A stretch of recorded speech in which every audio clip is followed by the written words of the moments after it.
Process बहुत ही complicated होती हैं। इसमें जो होती हैं पाचन के बाद ग्लूकोज जो बनता है वो कोशिका के अंदर टूटता है और हमें ऊर्जा प्राप्त हो जाता है। तो कोशिका जो श्वसन होती हैं वो दो तरह से पूरी होती है। एक तो कोशिका द्रव्य में होती हैं और दूसरा माइटोकॉन्ड्रिया में होती है। कोशिका द्रव्य में और माइटोकॉन्ड्रिया में जो श्वसन होता है वो दो तरह से श्वसन हम कोशिका के अंदर कर लेते हैं। एक तो हम बताए थे ऑक्सीजन की उपस्थिति में और दूसरा हम बताए थे ऑक्सीजन की अनुपस्थिति में।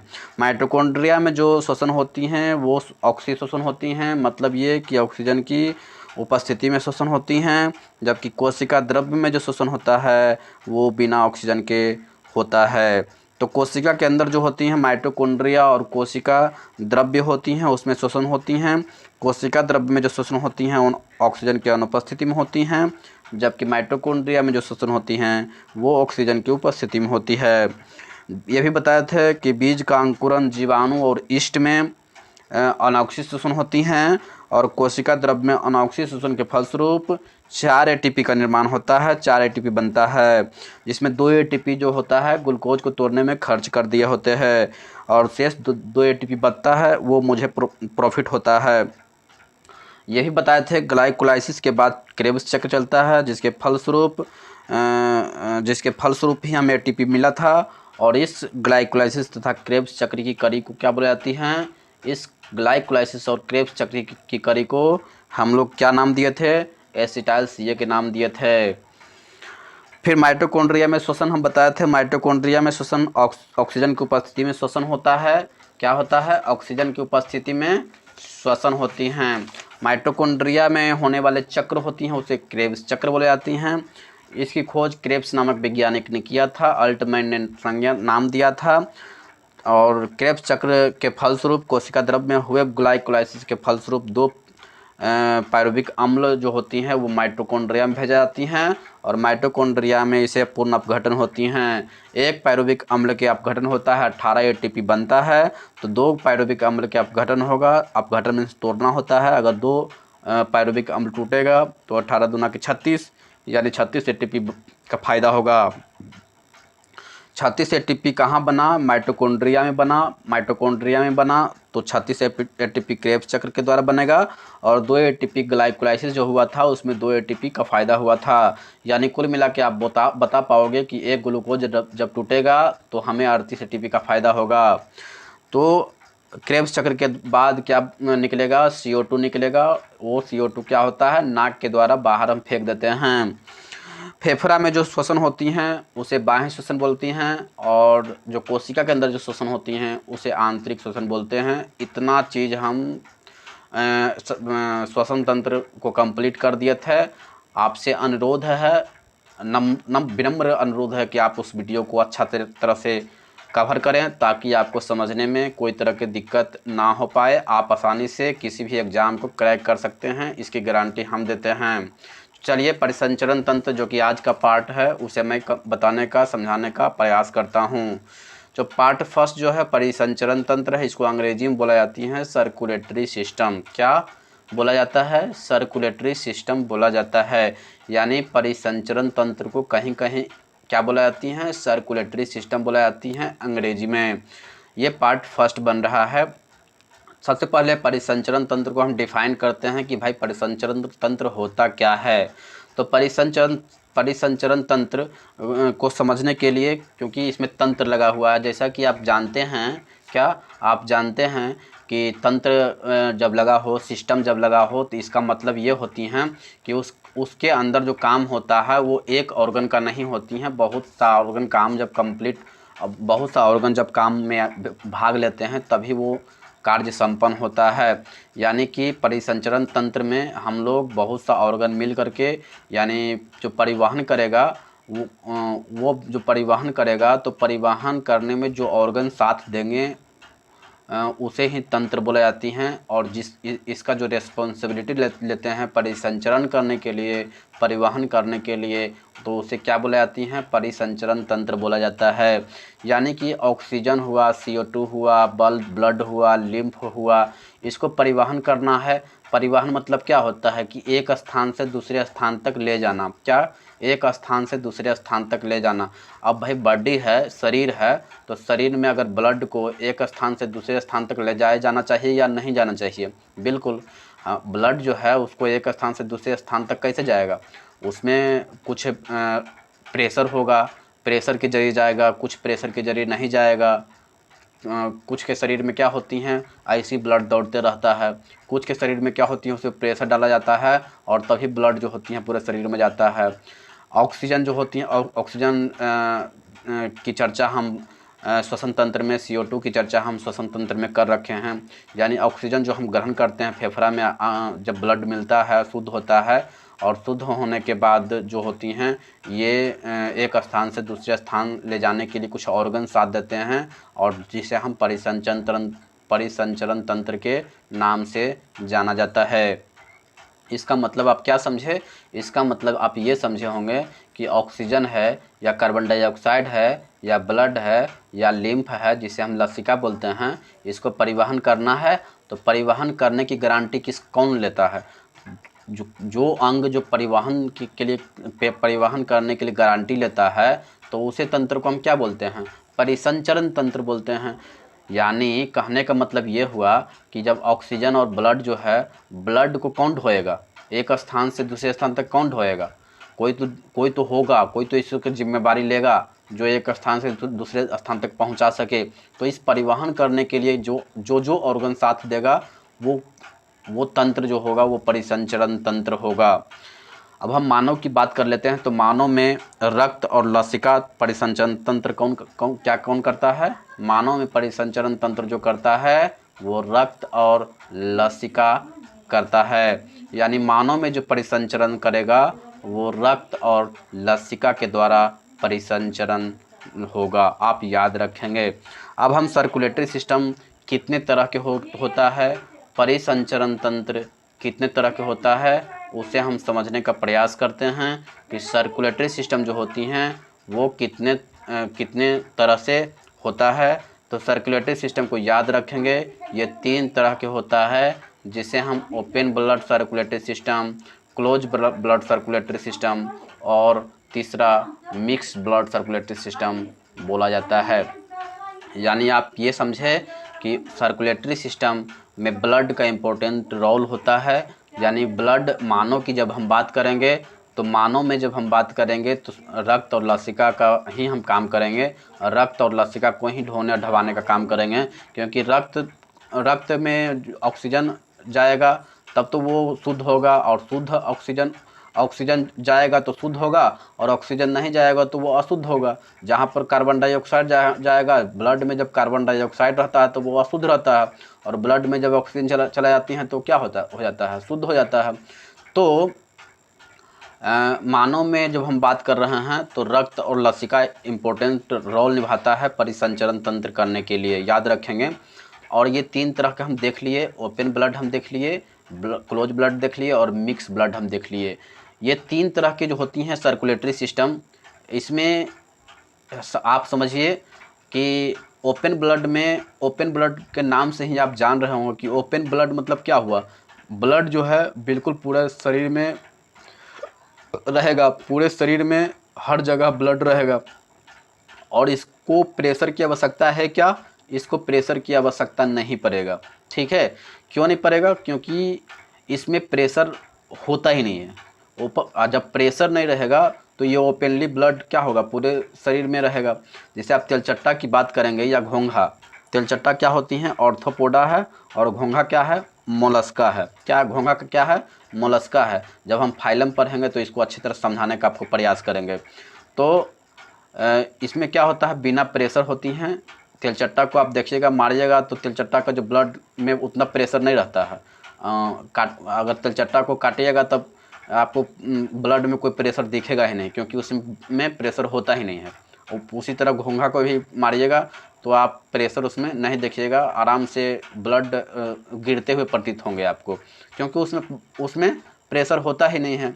अब हम क्लोज ब्लड सर्कुलेटरी सिस्टम की हम बात करेंगे तो क्लोज ब्लड सर्कुलेटरी सिस्टम में क्या होता है, इसमें प्रेशर होता है। याद रखेंगे, इसमें रक्त नली होता है और प्रेशर होता है। रक्त नली रहेगा तो प्रेशर जरूर रहेगा। एक बात याद रखिएगा, जहाँ पर नली रहेगा वहाँ पर प्रेशर रहेगा, जहाँ पर नली नहीं रहेगा वहाँ पर प्रेशर नहीं रहेगा। ओपन ब्लड में प्रेशर था, तो ओपन ब्लड में प्रेशर नहीं था। और क्योंकि प्रेशर क्यों नहीं था, क्योंकि रक्त नली नहीं था। लेकिन क्लोज ब्लड सर्कुलेटरी सिस्टम में क्या है, ओपन नहीं है, ये क्लोज है। इसका मतलब क्या है कि इसमें क्या होगा, नली होगा, और रक्त नली होगा तो निश्चित तौर पर इसमें प्रेशर होगा। तो अब इसको हम बात करते हैं, ये होता किस में है, तो मानव में होता है, स्तनधारी में होती हैं। और केचुआ जो होती हैं किस में आता है, एनिलिडा संघ में आता है। तो केचुआ भी जो होता है, केचुआ के में भी ब्लड सर्कुलेशन क्लोज होता है। यानी मानव स्तनधारी की बात करेंगे चाहे केचुआ की बात करेंगे तो वो क्लोज ब्लड सर्कुलेटरी सिस्टम में हो जाएगा। और मिक्स ब्लड सर्कुलेटरी सिस्टम में मछली और मेढक की हम एग्जांपल लिए हैं। इसका मतलब है मिक्स ब्लड सर्कुलेटरी सिस्टम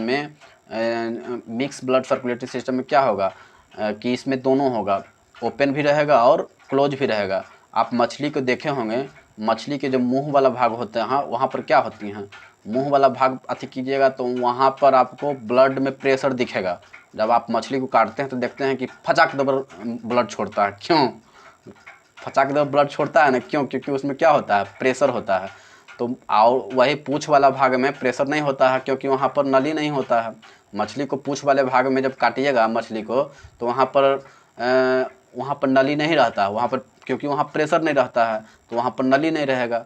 तो मछली जो होता है या मेढक की बात करेंगे तो ये क्या है, ये मिक्स ब्लड सर्कुलेटरी सिस्टम के अंदर आता है। क्यों आता है, क्योंकि इसमें नली नहीं होते हैं, इसमें प्रेशर नहीं होते हैं, इसलिए ये इसमें कुछ भाग में प्रेशर होती हैं और कुछ भाग में प्रेशर नहीं होते हैं। तो ये क्या है, मिक्स ब्लड हैं। तो मेरे ख्याल से आप सर्कुलेटरी सिस्टम में ओपन ब्लड समझ गए होंगे, क्लोज ब्लड समझ गए होंगे और मिक्स ब्लड समझ गए होंगे। तो चलिए अब हम रक्त वाहिनी की बात कर लेते हैं, ब्लड वेसल, क्योंकि यही तो जिम्मेवार लेता है क्या करने के लिए, एक स्थान से दूसरे स्थान तक ब्लड को अगर ले जाना है तो कौन जिम्मेवार होती हैं, यही तो जिम्मेवार होती हैं, कौन, रक्त वाहिनी। अगर रक्त वाहिनी नहीं हो तो क्या ब्लड को आप एक स्थान से दूसरे स्थान तक ले जा सकते हैं, क्या नहीं ले जा सकते हैं। यानी आज अब हम किसकी बात करेंगे, क्लोज ब्लड सर्कुलेटरी सिस्टम हम पढ़ने वाले हैं। क्योंकि ओपन ब्लड में तो कुछ रखा ही नहीं है, क्योंकि इसमें प्रेशर होता ही नहीं है, तो इसमें पढ़ाए क्या, इसमें क्या पढ़ोगे, ओपन ब्लड में तो कुछ पढ़ने का होता ही नहीं है। क्योंकि भाई जिसमें प्रेशर होगा उसी को तो पढ़ना होता है। बिन प्रेशर वाले तो जो है उसके शरीर में तो ऐसे ही खून दौड़ रहे हैं, तो उनको क्या प्रेशर की आवश्यकता पड़ेगा, तो क्या इसमें स्टडी करवाई जाएगा। तो ये ओपन ब्लड से कोई मतलब ही नहीं बनता है। अब हम पढ़ने वाले हैं क्लोज ब्लड सर्कुलेटरी सिस्टम, यानी मानव की बात करेंगे, स्तनधारी की बात करेंगे, केचुआ की बात करेंगे। तो रक्त वाहिनी जो होती हैं वो रक्त को ले जाने वाला एक नस होता है, ठीक है। रक्त को ले जाने के लिए और ले आने के लिए जो नस होता है उसको हम ब्लड वेसल, रक्त वाहिनी के नाम से बोला जाता है। क्योंकि यही तो वो नस है, यही तो वो धमनी है जो शरीर में रक्त को एक स्थान से दूसरे स्थान ले जाने में सक्षम होता है। यानी अगर किसी का शरीर है और उस शरीर में अगर जो सीरा है या धमनी है अगर वर्क नहीं कर रहा है, इसका मतलब आपका ब्लड की बीमारी संभव हो पाएगा। कहीं ना कहीं आपके अंदर ब्लड सर्कुलेशन प्रॉब्लम आ जाएगा।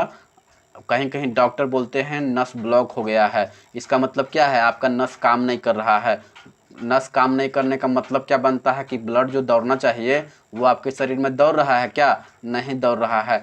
तो क्या बोल देते हैं डॉक्टर कि भैया आपके शरीर में नस वर्क नहीं कर रहा है, नस ब्लॉक हो चुका है, आप इस नस को ठीक करो और फिर आपका ब्लड सर्कुलेशन सही हो जाएगा। इसका मतलब ये समझे कि सीरा और धमनी जो होता है वो क्या करता है, एक स्थान से दूसरे स्थान तक ब्लड ले जाने में ये सक्षम हो जाता है। मेरे ख्याल से ब्लड वाहिनी जो होता है वो रक्त वाहिनी जो हम बताए वो आप अच्छी तरह से समझ गए होंगे। अब हम धमनी और सीरा को हम समझते हैं कि आखिर धमनी का काम क्या होती हैं, धमनी क्या करता है, सीरा क्या करती हैं, इस चीज़ को समझने का प्रयास करते हैं। तो धमनी जो होती हैं ये धमनी अधिक गहराई पर होती हैं, यानी शरीर बॉडी जो है बॉडी की अधिक गहराई पर होती हैं। ये कभी भी ऊपर नहीं होती हैं। क्यों नहीं होती हैं? क्योंकि धमनी जो होता है बहुत ही मोटा होता है। धमनी कैसा होता है? ये मोटा होता है और इसमें बहुत सा प्रेशर लगेगा। क्या? इसमें बहुत सा प्रेशर होती हैं और इसका जो स्पीड होता है ना बहुत ज़्यादा होता है। ब्लड का जो स्पीड होता है धमनी में वो बहुत ज़्यादा होता है। आप कल्पना कीजिए कि धमनी जब अधिक गहराई पर नहीं रहेगा तो पता चलेगा कि इसका स्पीड के कारण उसका चमड़वा ले उड़ गया। क्या? चमड़ा ले उड़ गया। तो कहने का मतलब है ये धमनी जो होना चाहिए वो क्या होना चाहिए? अंदर होना चाहिए।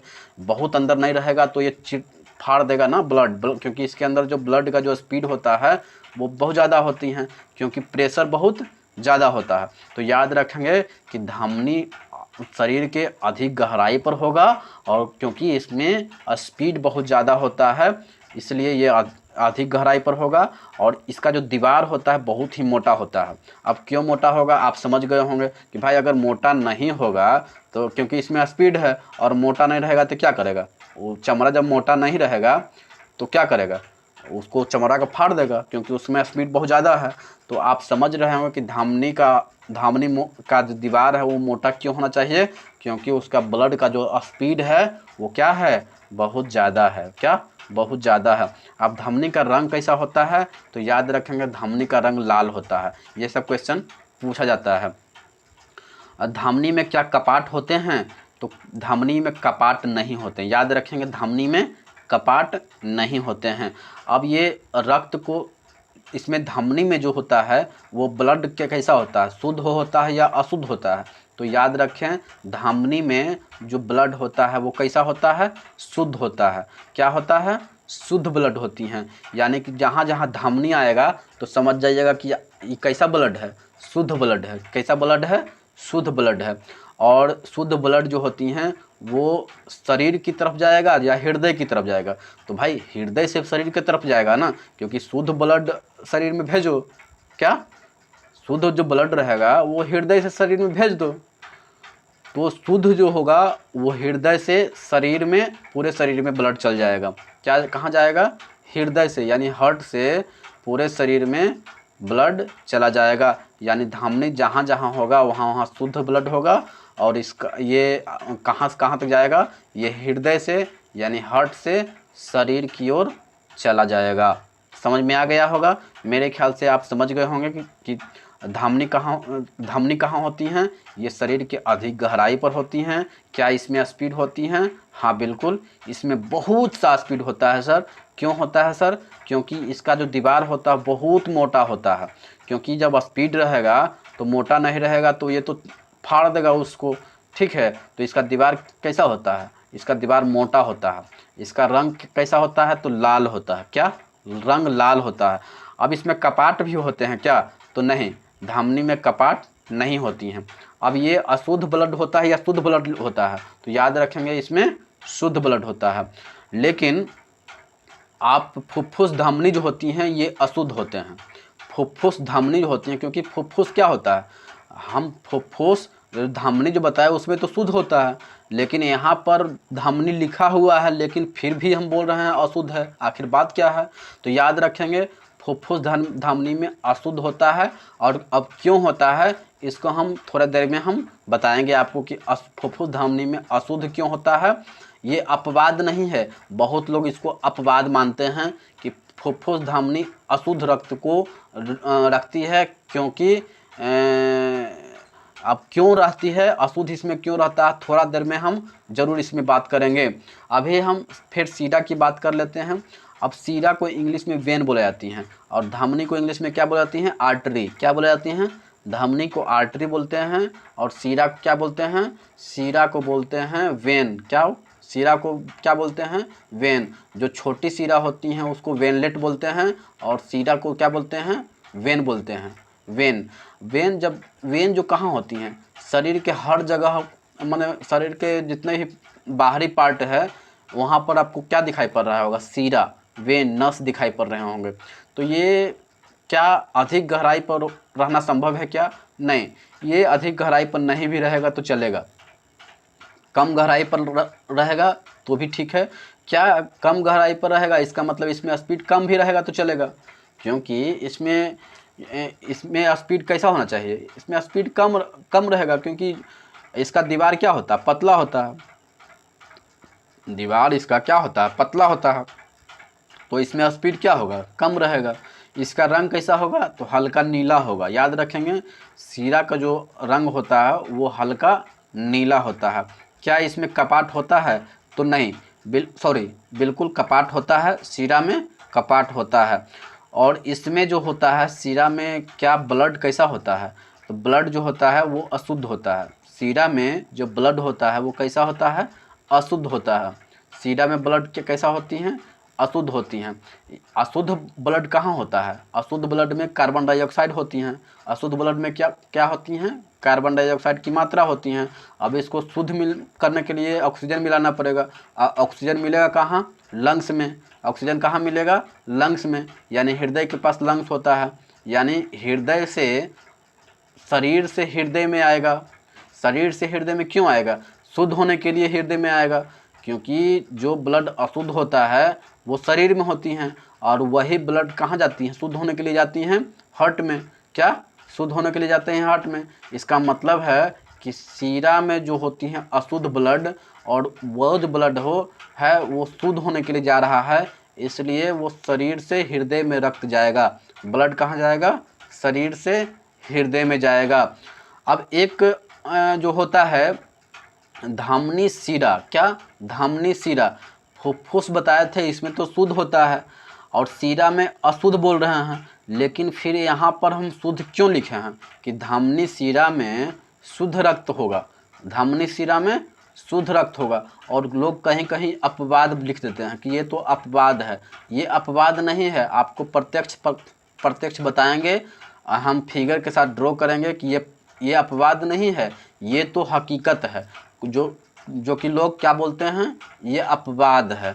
हालांकि ये अपवाद नहीं है, आपको थोड़ा देर में ज़रूर पता चल जाएगा। इस वीडियो में नहीं, अगला वीडियो में ज़रूर हम बताएंगे कि शीरा में जो होती हैं, धमनी शीरा में शुद्ध ब्लड होता है, आखिर क्यों होता है। ठीक है, तो इसकी चर्चा हम अगला वीडियो में कर देंगे, क्योंकि समय बहुत ज़्यादा हो जाएगा, तो समय की मर्यादा है, इसलिए इसको हम अगला वीडियो में बताने का प्रयास करेंगे।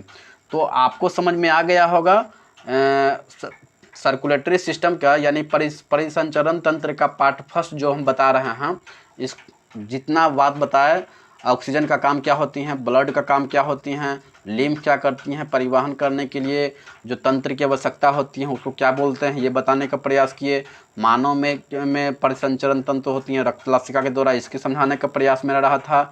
ये सर्कुलेटरी सिस्टम कितने तरह की होती हैं, ओपन क्या होती हैं, क्लोज क्या होती हैं, मिक्स क्या होती हैं, ये सब बताने का प्रयास मेरा रहा। रक्तवाहिनी क्या होता है, ब्लड वेसल बताने का प्रयास मेरा रहा। फिर धमनी को डिफाइन किए, धमनी में कहाँ कहाँ होती हैं, धमनी में ब्लड कैसा होती हैं, रंग क्या होता है, स्पीड क्या होती हैं, गहराई पर कितनी होती हैं, मोटा होता है या पतला होती हैं, इन सारे चीज़ को, धमनी के विशेषताओं को हम समझे। फिर हम शीरा बताने का प्रयास किए, शीरा में कहाँ होता है, इसकी स्पीड कितनी होती हैं, इसका दीवार कैसा होता है, रंग का क्या होती है, इसमें कपाट होती है या नहीं, इसमें रक्त कैसा होता है, अशुद्ध होता है या शुद्ध होता है, ये सारा चीज़ हम समझे। और आज पार्ट फर्स्ट है, अभी पार्ट फर्स्ट चल रहा है, तो मेरे ख्याल से आप समझ में आ गया होगा। तो चलिए आज का वीडियो यहीं पर स्टॉप करते हैं, क्योंकि टाइम हो गया है 25-26 मिनट हो गया, तो मेरे ख्याल से बहुत ज़्यादा समय हो गया। तो चलिए आज के लिए इतना ही। कल अगला पार्ट में हम अगला टॉपिक को स्टार्ट करेंगे, अगला चीज़ को स्टार्ट करेंगे परिसंचरण तंत्र में ही। तो चलिए अभी के लिए इतना ही, फिर मिलेंगे अगले वीडियो में। और चैनल को सब्सक्राइब कर लीजिए, क्योंकि चैनल को सब्सक्राइब करते हैं तो मुझे मोटिवेशन मिलता है। अभी के लिए इतना ही, फिर मिलेंगे अगले वीडियो में। जय हिंद, जय भारत।